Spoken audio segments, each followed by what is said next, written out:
Bon, ok, aujourd'hui, on va parler d'un casque tout nouveau pour 2026. Il s'agit du HJC Airfa 72. Et oui, c'est bien le successeur du Airfa 71 que j'ai testé un petit peu plus tôt cette année. On va tout de suite le faire sortir de sa boîte. J'en profite pour remercier HJC de m'avoir envoyé ce casque. Comme d'habitude, je rappelle que je ne suis pas rémunéré par la marque pour faire cette vidéo et que je peux dire absolument tout ce que je veux sur le produit. Voilà, il se cache dans sa housse haut de gamme. On va le déshabiller un petit peu. Hop. Parfait. Parfait. Ce Airfa 72, c'est un casque de la gamme GT. La première chose qu'on voit, c'est que c'est une variante à motif. Celle-ci est appelée AirNem et il existe en 11 autres variantes à motif et 6 couleurs unies, du blanc, du gris, du bleu. Des choses assez classiques. Pour une version à motif, ce qui n'est pas trop ma cam, hein. D'habitude, je le trouve très très stylé. Et il est vraiment joli avec ce coucher mat. Je trouve le résultat vraiment canon. Et quand on voit ce casque, on peut se demander pourquoi JC a voulu remplacer le Airfa 71, qui n'a même pas 3 ans et qui était tout à fait actuel, bien aux normes, etc. Et bien, ils l'ont fait pour proposer un casque dont la taille de la coque a été réduite de 4%, ce qui est balèze, étant donné que le Airfa 71, c'était pas un mastodonte non plus. Et HJC a aussi réduit efficacement son poids, puisqu'il pèse 1400 grammes, soit 150 grammes de moins que son prédécesseur, qui avait grossi par rapport à son propre prédécesseur, le Airfa 70, avec le passage à la norme R2206. Donc voilà, ils ont réussi avec ce Airfa 72 à mieux maîtriser la norme et à faire un casque dont l'encombrement général est réduit. On le voit, c'est ce qu'ils vantent ici sur la visière, on va y revenir.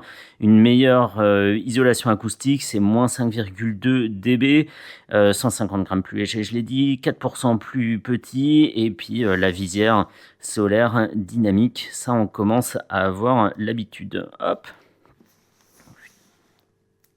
Instant ASMR. Donc ce Airfa 72, il dispose d'une ventilation en façade, très bien, une seule position, une ventilation sur le dessus, voilà, assez grosse pour pouvoir être manipulée sans regarder et avec des gants hiver, et 2 échappements derrière, un ici et un juste de l'autre côté de l'axe de symétrie. Évidemment, la visière, elle peut recevoir un pinlock qui est fourni d'origine avec le casque. Ici, il a été monté, donc très très bien pour les trajets en hiver. On a toujours le système de verrouillage de la visière appelé Push and Release qui avait fait son apparition sur le Airfa 71. On verra plus tard si c'est toujours aussi facile à l'usage. Derrière cette visière, on a un écran solaire réglable sur plusieurs positions, dont le déclenchement est ici, une position, et on peut l'avancer comme ça sur 8 mm pour les petits nez, les grands nez et ceux qui ne veulent pas du tout d'écran. Blocage sur la position fermée, et en bas ça tient naturellement avec la gravité, donc vraiment très très bien. Archi rapide. Très drôle. Passons dessous, on retrouve bien évidemment une boucle double D et ce casque, il est également prédisposé pour recevoir le système d'intercom HJC. Ça peut être n'importe quel modèle, ça passe à gauche, à droite et derrière avec les câbles qui passent comme ça tout autour du classique. On connaissait déjà ça chez le constructeur coréen. Si on passe à l'intérieur, on voit que les garnitures sont décomposés en plusieurs morceaux. Je vais y arriver, je défais juste la boucle. Tac. Est-ce qu'on voit bien? Oui, là on voit bien. Bouge plus. Attends, je sais ce qu'on va faire. Prends une petite lampe. Hop. À l'intérieur, c'est comme ça. Voilà, c'est pas un truc tout bête. La garniture elle est décomposée en plusieurs sections pour augmenter le confort et l'accueil de la tête du pilote. Je l'ai déjà mis une fois pour tester comme ça en statique et c'est vrai qu'on a tout de suite cette sensation de chausson sur la tête et c'est très très agréable. On a aussi à l'intérieur des réservations ici, là, d'une profondeur suffisante pour accueillir le kit main libre. On le voit pas ici parce que... je vais le retirer quand même. Hop, hop, ça...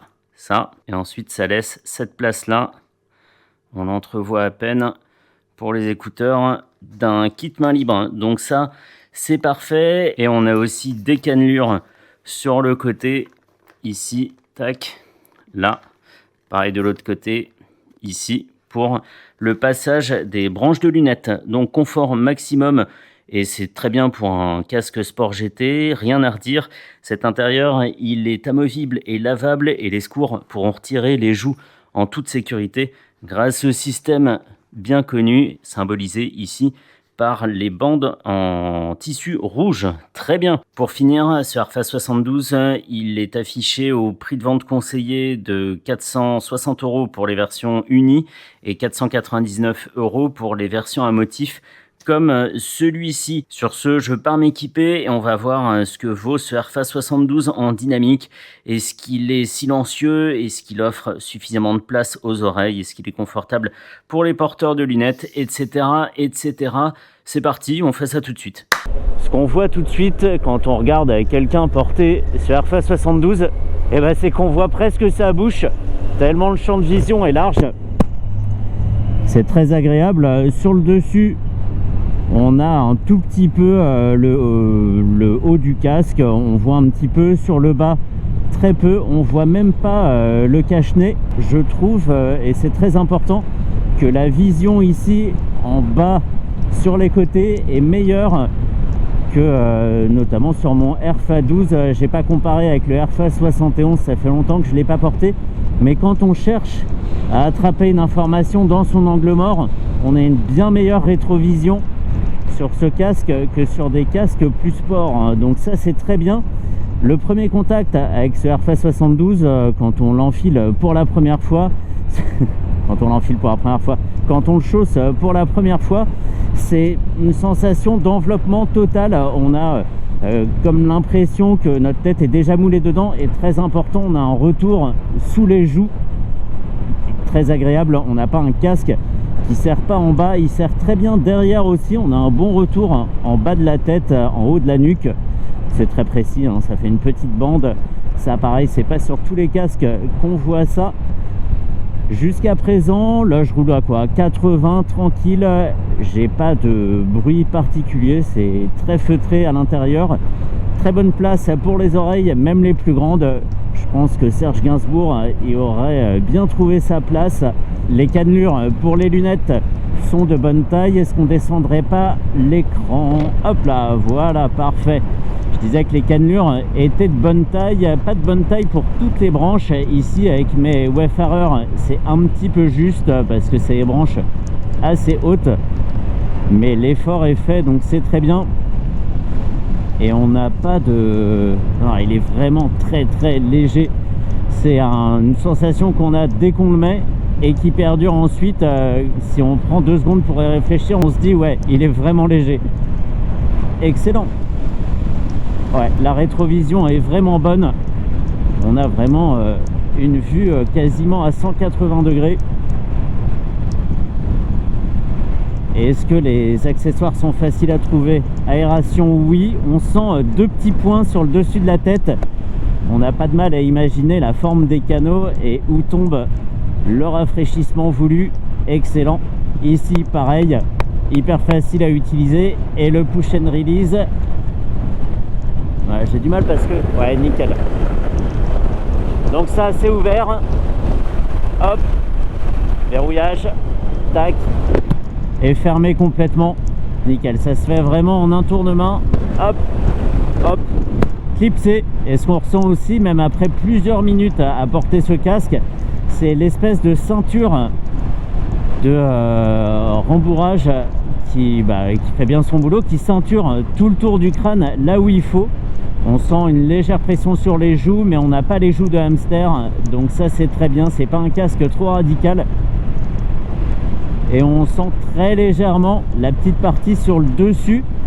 On pourrait pas dire qu'on n'est pas en contact avec le casque, mais ça fait tout à fait cette sensation de pas toucher le haut du casque. Aujourd'hui il fait pas assez chaud pour se rendre compte si c'est agréable quand on transpire de pas être au contact justement de la structure du Airfast 72, mais en tout cas c'est hyper agréable, c'est très réussi.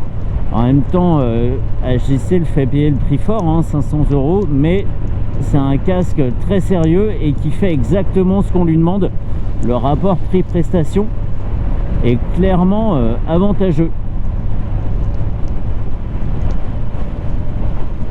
C'est bien, on sent bien qu'il y a du remous dehors, mais c'est sans incidence pour le confort intérieur. Un petit point qui m'a un petit peu chiffonné quand même, c'est le petit bouton pression du double D qui me paraît très léger. Il fait un tout petit clic et j'espère qu'il tiendra dans le temps. Je l'ai trouvé un peu léger, mais à part ça, c'est un rêve ce casque, vraiment un rêve. Et le motif est sympa aussi, hein. On va voir si j'ouvre à nouveau. C'est net, c'est net. Tout fonctionne très tranquillement. Et jusqu'à présent, il n'y a pas eu de buée. Là, je vais souffler fort sur mon casque, sur la visière. Et ça ventile, voilà. Ça reste pas plus de 3 secondes. Ici, on est à 100 km/h et je peux parler, respirer par la bouche, par le nez, sans que ça soit une gêne. Merci évidemment aux Pinlock. On va dire, ils n'ont rien inventé.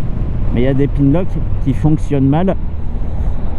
En partie parce que les ventilations ne fonctionnent pas bien. Eh bah très bien, merci à JC pour l'envoi de ce casque. J'en suis très content. On peut en rester là pour ce Airfast 72. Je me rentre et j'espère pouvoir en tester d'autres bientôt. Peut-être un jet, je sais pas. On verra en fonction de ce qu'on me propose. Allez, fini.